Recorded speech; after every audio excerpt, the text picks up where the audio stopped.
حينا وميتنا وشاهدنا وحييته منا فأحيه على الإسلام ومن توفيته منا كما ربياني صغيرا رب ارحمهما الأرواح مباركة পৌঁছে বিশেষ চাহিদা সম্পন্ন শিশুগুলো এদের নিয়ে ফ্যামিলি যে কতটা সাফার করে ও খুব এটা ফিল করতো। বৃদ্ধ মানুষদের তাদের যে পরিস্থিতি সেটা নিয়ে খুব ফিল করতো। এই মানে ও মূলত ওই চিন্তা ভাবনা থেকে হচ্ছে দুইটা স্কুল প্রতিষ্ঠা করেছে। প্রথম হচ্ছে নজরুল বিদ্যাসিঁড়ি, সেটা হচ্ছে স্বাভাবিক শিশুদের জন্য, আর বিশেষ চাহিদা সম্পন্ন এই ব্লমসটা প্রতিষ্ঠা করেছে সে।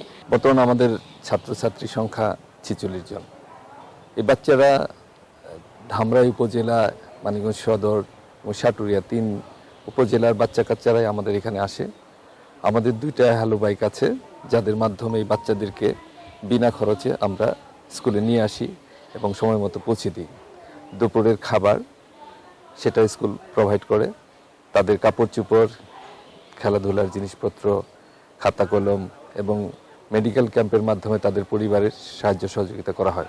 বর্তমানে আমাদের আর্থিক টানাপোড়েনের মধ্যে যে স্কুলের যে পরিচালনা ব্যয় সেটা মেটানো এবং শিক্ষকদের যে সম্মানই যতটুকু দিতে পেরেছি তা যথেষ্ট নয়। রবিউল করিমের আকাঙ্ক্ষিত তার স্বপ্নের স্কুল, ব্লমস বিশেষত স্কুল, অর্থনৈতিক দৈন্যের কারণে বিশেষভাবে কোনো সাহায্য না আসার কারণে অর্থনৈতিক সংকটের মুখে। এই ব্যবস্থা চলতে থাকলে একসময় হয়তো স্কুলের কার্যক্রম বন্ধ হয়ে যাবে।